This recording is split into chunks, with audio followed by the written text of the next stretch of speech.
जय हिंद प्यारे साथियों, स्वागत है आप सभी का एक बार फिर से खोटा किंग ऑफिशियल पे। आइए हम बात करेंगे आज छठी जेपीएससी के मेंस में यानी मुख्य परीक्षा में पूछा गया पेपर 2 का यानी खोटा का क्वेश्चन पेपर हम लोग आज देखने वाले हैं।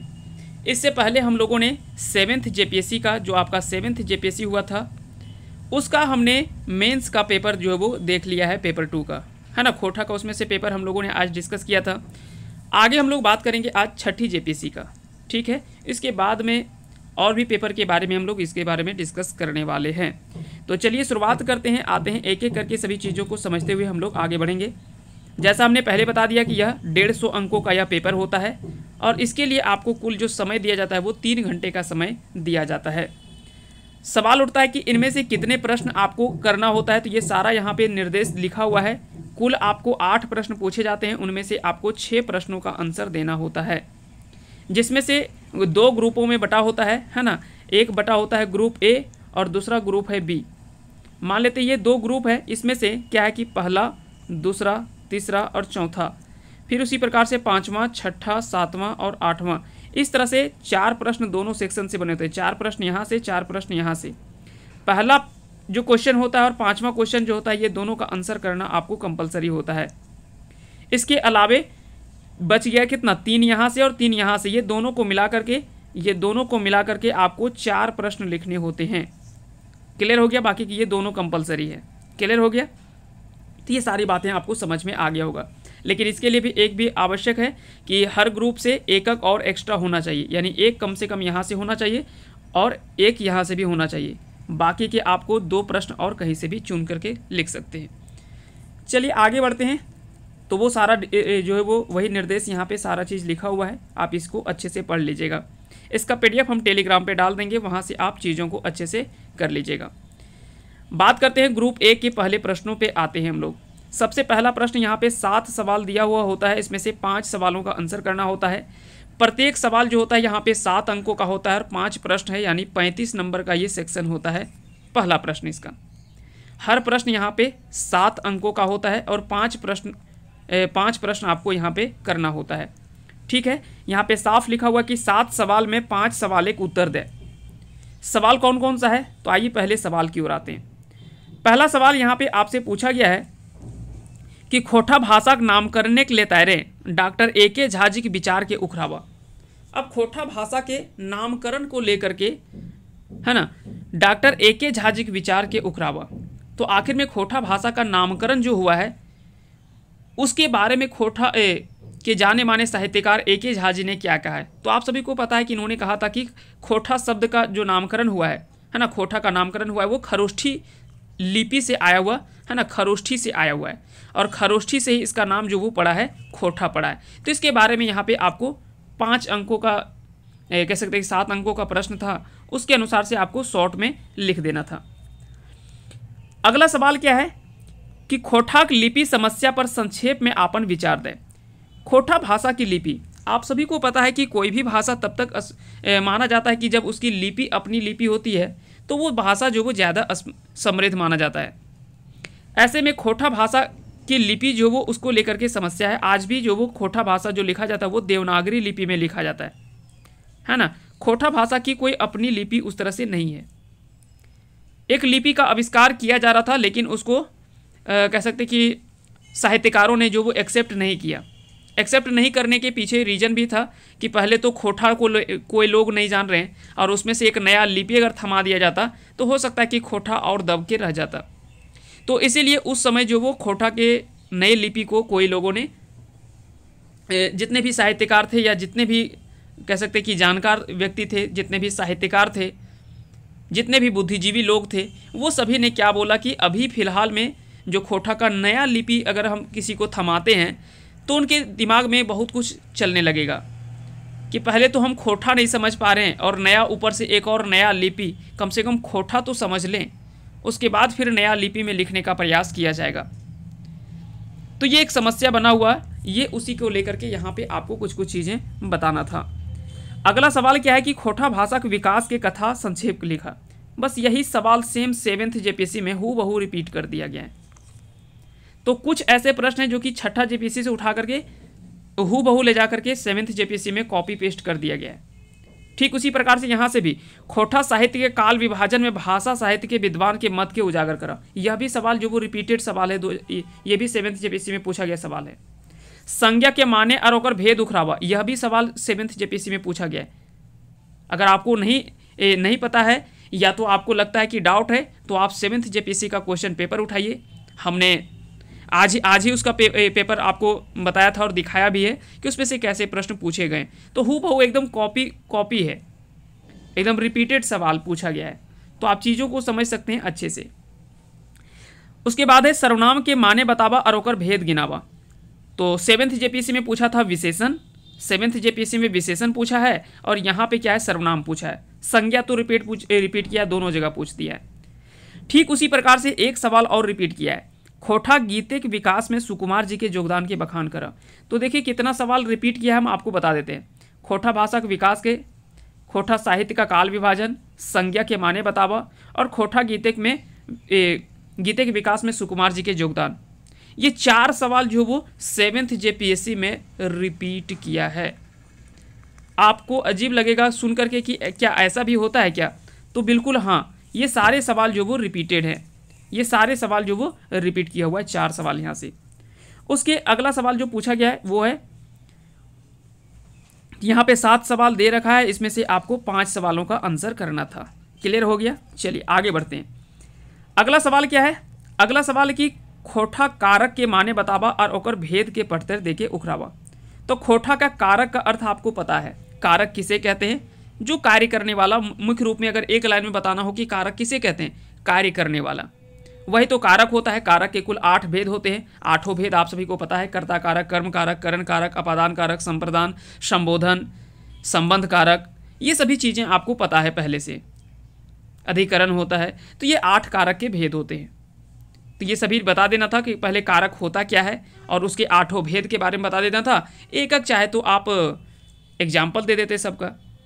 उसके बाद अगला जो पूछा है इसमें सेक्शन में, वो पूछा कि विशेषण के माने बता के ओकर भेद के उखरावा। तो विशेषण का अर्थ देखिए, ये भी सवाल रिपीटेड है।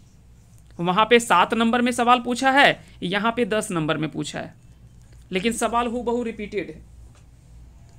उसके अलावा देखिए ये भी सवाल रिपीटेड है, खोटा लोकगीत के माने बतावा और ओकर भेद के बतावा। तो यहाँ पे 7th जेपीएससी में थोड़ा सा चेंज किया है खोटा लोकगीत के बारे में, कि खोटा लोकगीत जो है वो लोक संस्कृति का कह सकते हैं कि इसी तरह से कुछ प्रश्न जो वो घुमा फिरा करके पूछा गया है, जबकि यह भी सवाल जो वो रिपीटेड है। ठीक है, तो ये भी चीज़ों को आप आसानी से याद रख सकते हैं। और खोटा लोकगीत उसके कितने भेद होते हैं, यानी किस रूप में खोटा लोकगीत को लिखा जाता है। पहले तो खोटा लोकगीत होता क्या है इसके बारे में आपको बता देना है। उसके बाद हम लोकगीत को कितने रूपों में विभाजित करके हम लोग पढ़ते हैं उसके बारे में आपको बताना था। अगला सवाल इसी में पूछा गया है कि खोटा मध्यकालीन काव्य के प्रवृत्ति बतावा। अब देखिए यहाँ पे मध्यकालीन पूछा है, 7th जेपीएससी में क्या पूछा है, आधुनिक काल का पूछा है। ठीक है, आधुनिक काल था या प्राचीन काल था, ये हम थोड़ा कंफर्म नहीं हो पा रहे हैं। आधुनिक या जो भी था, आधुनिक काल या तो फिर प्राचीन काल था। हाँ, प्राचीन काल था। चलिए याद आ गया, प्राचीन काल का पूछा हुआ है कि प्राचीन काल के काव्य प्रवृत्ति के बारे में बतावा। मध्यकाल पूछा है 6ठी जेपीएससी में, प्राचीन पूछ दिया है 7th जेपीएससी में। अब 11th में पूछेगा तो आपका आधुनिक से पूछ लेगा, आधुनिक काव्य प्रवृत्ति के बारे में आपसे पूछ लिया जाएगा। एकदम गारंटी है कि यही आपसे सवाल जो वो पूछा जाएगा। जिस तरह से ट्रेंड रहा है, रिपीटेड होता है, एक सवाल तो पूछा ही जाएगा यहाँ से आपको। तो इसका सवाल जो वो अगला बन सकता है। अगले सवाल पे आते हैं। अगला सवाल है कि उपन्यास के माने बतावा और कोनो खोटा उपन्यास के जैर भाव बतावा। एकदम रिपीटेड सवाल है 7th जेपीएससी का। 7th जेपीएससी का क्वेश्चन उठा लीजिएगा, एकदम हूबहू रिपीट किया हुआ है। खोटा कहनिक विकास के बारे में एक गढ़िया नोट लिखा। देखिए खोटा यहाँ पे कहनी लिखा हुआ है, जबकि 7th जेपीएससी में क्या किया पता है, शिष्ट साहित्य, शिष्ट कहनिक विकास के बारे में एक गढ़िया नोट लिखा या उसके बारे में बतावा। तो वहाँ पे क्या है कि शिष्ट साहित्य का उल्लेख किया है, शिष्ट साहित्य का वहाँ पे उल्लेख किया है कि शिष्ट साहित्य क्या होता है, उसके बारे में वहाँ पे पूछा गया है, उसके विकास के बारे में बताना था। और यहाँ पे लिखा है कि खोटा कहानी के विकास के बारे में आपको एक नोट लिखना था। ये 10-10 नंबर का प्रश्न है, पहला भी 10 है और दूसरा भी 10 है, यानी एक प्रश्न जो वो 20 अंक के प्रश्न आपके हैं दोनों मिला करके। क्लियर हो गया। अब आते हैं दूसरे ग्रुप में, यानी ग्रुप बी। दूसरा ग्रुप में यहाँ पे भी जैसे आपको पहले हमने बता दिया कि पहला और पांचवा ये कंपलसरी होता है, इसको आपको आंसर करना ही होता है, और 7 में से आपको 5 सवाल का आंसर करना है। देखिए यह भी सवाल बड़ा मतलब कह सकते हैं ना कि अगर कि जिन्होंने, हो सकता है कि कई के साथ में लगेगा कि धोखा भी हुआ है, क्योंकि ज़्यादातर लोग क्या करते हैं पता है कि 6th JPSC यानी जो पिछले साल का जो पेपर पूछा गया है, ज़्यादातर लोग मानते हैं कि वह सवाल नहीं पूछेगा, उसको छोड़ देते हैं। जबकि 6ठा JPSC का लगभग अगर देखा जाए तो 6th JPSC का लगभग कम से कम 10 प्रश्न ऐसे हैं जो कि 7th JPSC में पूछे गए हैं, रिपीटेड है। अब आपको अजीब लगेगा सुन करके, 10 सवाल ऐसे हैं, हम आपको चाहे तो बोलिएगा तो हम आपको प्रूफ के साथ में हम आपको रिपीटेड दिखा देंगे कि ये हूबहू सवाल जो वो रिपीटेड है। और अगर आपने 7th JPSC का मेरा पिछला क्लास अगर आपने देखा होगा तो आपको पता होगा, अगर नहीं पता है तो इस वीडियो के डिस्क्रिप्शन में लिंक डाला हुआ है, आप जा करके देख लीजिए। तो सारे सवाल रिपीटेड सवाल, कई सारे सवाल जो वो रिपीटेड है। आइए हम अगले सवाल पे आते हैं। सवाल यहाँ पे कि शिवनाथ परमाणिक जी के परिचय एक जनवादी खोटा कवि के रूप में दे।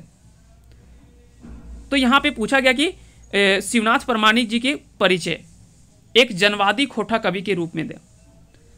तो कैसे एक जनवादी खोटा कवि के रूप में जाने जाते हैं? जनवादी क्या होता है जी? तो इसके बारे में आपको अच्छे से पता है। शिवनाथ परमाणिक जी के परिचय के बारे में आपको पता है कि कहाँ इनका जन्म हुआ है, कब इनका जन्म हुआ है ना, कितना इनकी पढ़ाई, इनकी शिक्षा दीक्षा कितनी रही है, और क्या इनकी चर्चित रचनाएं हैं, वो सारी रचनाओं के बारे में आपको बता देना था। अगला है कि खोटा मुहावरा और लोकोक्ति के की कहल जा है। 5-5 गो खोटा मुहावरा और लोकोक्ति के पढ़ते दे। तो यहाँ पे क्या करना था, यहाँ पे आपको खोटा मुहावरा और लोकोक्ति के बारे में पूछा, और ये 5-5 गो उदाहरण आपको लिखना है। ये भी रिपीटेड सवाल है, ये भी रिपीटेड सवाल है, उसके बाद ये भी रिपीट किया हुआ सवाल है, ठीक है। उसके बाद पारनदिया, यह भी सवाल रिपीटेड है, ठीक है। तो इतने सवाल जो वो रिपीटेड सवाल हैं, आपको ये भी सवाल रिपीटेड है। 5 सवाल यहाँ से रिपीट किया हुआ है। तो आप यकीन नहीं मानिएगा कि इतने सवाल कैसे रिपीटेड हो जाते हैं। तो इतना सवाल जो वो रिपीटेड हुआ है, रिपीट किया हुआ है, एकदम हूबहू सवाल आगे भी 7th JPSC में भी पूछ दिया है। 6th JPSC वाला ही प्रश्न जो वो 7th JPSC में भी पूछ दिया है। तो ये आपको ध्यान रखना है। चलिए आगे करके हम सारे सवालों को पढ़ते जाते हैं। चलिए कोई बात नहीं, जो भी पूछा हुआ है ये आप अच्छे से देख लीजिएगा और आइडिया लगा लीजिएगा, ताकि आपको खुद पता चल जाएगा, हम इसमें से कुछ भी नहीं बोलेंगे। शिवनाथ परमाणिक जी के परिचय और एक जनवादी खोटा के कवि के रूप में देना था। मुहावरा लोकोक्ति क्या होता है और उसके 5-5 उदाहरण यहाँ पे देना था। खोटा शिष्ट साहित्य के विकास में पानुरी जी का योगदान आपको बताना है। वहाँ पे क्या किया कि खोटा कहानी के विकास में, है ना, खोटा कहानी के विकास में पानुरी जी के योगदान के बखान करा। वहाँ पे ये लिखा हुआ था। खोटा आधुनिक खोटा साहित्यिक लेतारे कोनो एक साहित्यकार के कृति पर विचार करा। वहाँ पे क्या पूछा था कि आधुनिक खोटा साहित्य के लेतारे साहित्यकार के बारे में चर्चा करा, कि आधुनिक खोटा साहित्यिक बारे में एक नोट लिखा। अगला सवाल इसमें से क्या है कि खोटा शब्द संपद यानी शब्द संपदा पर आपन विचार दे, कि शब्द संपदा जो है ना, खोटा के शब्द संपदा जो है उसके बारे में आपको यहाँ पे लिखना था। ये भी शॉर्ट क्वेश्चन कह सकते हैं कि 7 नंबर का ये सारा सवाल है। भुवनेश्वर दत्त शर्मा व्याकुल खोटा साहित्यिक योगदान के बखान करा। तो सबसे पहले आपको बताना कि इनका जन्म कहाँ पे हुआ है। भुवनेश्वर दत्त शर्मा व्याकुल जी का जन्म कहाँ पे हुआ है? तो आप सभी को पता है कि महथाडी गिरिडीह में इनका जन्म हुआ था, लेकिन इनका लालन पालन जो वो विष्णुगढ़ हजारीबाग जिले में हुआ है। तो इनके बारे में आपको बता देना था सब कुछ। इनके पिता का नाम क्या था, कब ये अपने घर से ये छोड़ करके और चले गए थे, कह सकते थे सन्यासी जीवन के रूप में इन्होंने बाहर निकल गए थे, फिर कब वापस आते हैं, क्या क्या पढ़ाई की है, उनके बारे में ये सारा चीज़ आपको बता देना था। उसके बाद परनदिया खोटा की विशेषता बतावा, यानी खोटा का जो क्षेत्रीय विभाजन हुआ है उसमें से 6 क्षेत्रीय विभाजन में एक पारनदिया भी है, तो उसी के बारे में यहाँ पे बताना था। अगले सवाल पे आते हैं, क्वेश्चन नंबर 6। यहाँ दिया कि हेठे दियल कोनो 2 गो विषय के छोट खाट निबंध लिखा। यहाँ पे 2 निबंध लिखना था। यहाँ पे देखिए 7th जेपीएससी में दिया था करम परब, यहाँ पे दिया है सोहराय परब। ठीक है, पर्यावरण समस्या अर्थ कर समाधान, झारखंड के भाषा आंदोलन, ये सवाल 7th जेपीएससी में भी रिपीटेड है, 7th जेपीएससी में भी पूछा है। स्वच्छ भारत अभियान को लेकर के भी पूछा है, पर्यावरण समस्या के ऊपर अर्थ कर समाधान। तो ये सारे 4 में से आपको 2 पर जो वहां पे निबंध लिखना था। चलिए आगे बढ़ते हैं, आते हैं अगले सवाल पे। क्वेश्चन नंबर 7 यहाँ पे 2 सेक्शन में बटा हुआ है, ये दोनों 10-10 नंबर का, ये 10 नंबर का है और ये भी 10 नंबर का है। ठीक है, 2 सेक्शन में बटा हुआ है, क और ख में।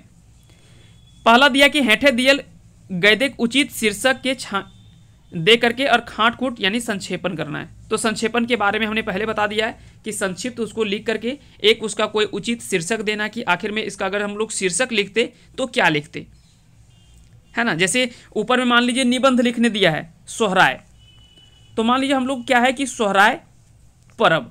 अब सोहराय परब अगर हमने यहाँ पे मान लीजिए कि अगर कहीं शीर्षक दिए हैं तो अब क्या नीचे जो लिखेंगे वो क्या लिखेंगे, सोहराय परब को लेकर के ही लिखेंगे ना।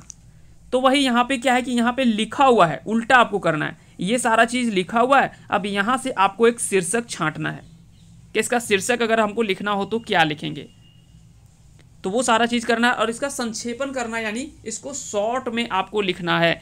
यानी कोई चीज़ अगर कहीं यहाँ से मान लीजिए यहाँ तक लिखा हुआ है तो इसको इतना ना लिख करके आप कोशिश करें कि इतने में समेट दें, तो आपको संक्षिप्त रूप में लिखना होता है। क्लियर हो गया, आगे बढ़ते हैं। अगला सवाल जो पूछा कि खोटे उल्था या अनुवाद करा, हिंदी में लिखा हुआ है, इसको खोटा में अनुवाद करना है। जैसे अगर हम बात करें, लिखा कि हमारे चारों ओर प्रकृति का समूचा रूप दिखाई पड़ता है,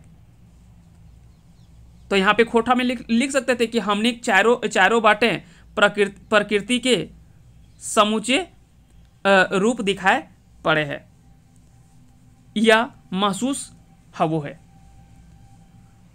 वह पर्यावरण है और वहटा पर्यावरण है के प्रकृति और मानव के चित्रण, मानव का चित्रण संबंध है। तो इस तरह से आपको क्या कि खोटा में अनुवाद कर देना था। ठीक है, जो भी हिंदी में लिखा हुआ है तो इसका खोटा में आप अनुवाद कर देना था आपको। उसके बाद अगला सवाल है क्वेश्चन नंबर 8वां में दिया कि हेठल दियल अनुच्छेद के पढ़ करके तीनों सवाल एक जवाब दें। तो यहाँ पे ऊपर में ये पूरा दिया हुआ अनुच्छेद यानी पैसेज दिया हुआ है, यहाँ इसे आपको पढ़ना है और ये तीनों सवाल का जवाब आपको लिखना था। ये आपके 10 नंबर के ये 3 सवाल हैं और फिर ये 10 नंबर के सवाल हैं। ठीक है, या हो सकता है कि ये डिपेंड करता है कि एग्जामिनर के ऊपर में यहाँ पे नंबर तो दर्शाया नहीं कि कितना नंबर का कौन सा प्रश्न है। हो सकता है कि ये 4-4 नंबर का हो सकता है कि ये 12 नंबर का हो और ये 8 नंबर का हो, यानी दोनों मिला करके एक प्रश्न जो वो 20 नंबर का है। अब इसमें से जैसा वो करे। ठीक है, तो ये तीनों सवाल का यहाँ से जवाब देना था। और दूसरा में दिया है कि खोटा संस्कार गीत एक लेतारे जन्म संस्कार के गीत के लिख के भाव फरीज करा। तो देखिए यहाँ पे क्या कि संस्कार गीत के बारे में चर्चा किया गया है, जबकि 7th जेपीएससी में अगर हम बात करें, है ना, तो वहाँ पे क्या था ना कि बेटी विदाई का जो गीत होता है, बेटी विदाई का गीत जो होता है उसको लेकर के वहाँ पे पूछा गया था। तो गीत से भी सवाल पूछे जाते हैं, है ना। संस्कार गीत होते हैं, अलग अलग गीत के प्रकार होते हैं। संस्कार गीत होते हैं, विवाह गीत होते हैं, जो भी गीत होते हैं अलग अलग तरीके से, वो सब के बारे में यहाँ पे चर्चा करना था। तो यहाँ पे नाम अलग अलग तरीके से पूछा हुआ है। तो यही कुल प्रश्न थे और इनमें से आपको क्या था, 8 प्रश्न आपने देख लिया। कुल यहाँ पे 8 प्रश्न हैं और 8 में से आपको 6 का आंसर करना था, जिसमें से पहला और 5वां कंपलसरी था। ठीक है, तो उम्मीद करते हैं कि आज का सेशन आप सभी को समझ में आ गया होगा कि कैसे प्रश्न जो वो खोटा में पूछे जाते हैं। बिल्कुल अगर आप लोग एक सही तरीके से अगर चीज़ों को समझ करके एक बार अगर आपने तैयारी कर लिया तो कैसे कह लीजिए कि आप इस पेपर में बहुत अच्छा अंक ला सकते हैं। आप यकीन मानिए ये पेपर जो वो काफ़ी अच्छा पेपर है, बशर्ते आप एक सही रणनीति के तहत आप इसकी तैयारी अगर कर लेते हैं तो चलिए फ़िलहाल के लिए इतना ही। बाकी चीज़ों को आगे हम लोग डिटेल में समझेंगे और चर्चा भी करेंगे। इसका सिलेबस भी देखेंगे कि क्या क्या सिलेबस है ना। इसका सिलेबस भी हम लोग डिस्कस करेंगे और खोटा में देखेंगे कि आखिर में हम लोगों को जेपीएससी के लिए क्या क्या पढ़ना होता है मेंस में, और उसी के अकॉर्डिंग हम लोग जो वो आंसर राइटिंग का प्रैक्टिस भी हम लोग आने वाले समय में करने वाले हैं। इस चैनल के माध्यम से हम आपको टास्क भी देंगे। ठीक है, आपको पहले क्या कि एक आंसर राइटिंग तैयार करना है, फिर उसके बाद एक हम आपको मॉडल आंसर के रूप में देंगे। तो आप पहले देख लीजिएगा कि पहले आप जिस तरीके से लिखे हैं उसमें से क्या क्या बदलाव ला सकते हैं। तो उन चीज़ों को हम लोग आगे आने वाले समय में करने वाले हैं। तो उम्मीद करते हैं कि आज का सेशन आप सभी को पसंद आया होगा तो इस वीडियो को लाइक कीजिएगा और चैनल पे अगर नए हैं तो सब्सक्राइब कर लीजिएगा ताकि और बेल आइकन को प्रेस कर देंगे ताकि आने वाले समय में जब कोई वीडियो अपलोड करें उसका नोटिफिकेशन आपके पास चला जाए और आप आसानी से उन सारे वीडियोज़ का बेनिफिट्स उठा पाएँ। चलिए फिलहाल के लिए इतना ही, मिलते हैं किसी नेक्स्ट टॉपिक में। तब तक के लिए आप सभी को बहुत बहुत धन्यवाद।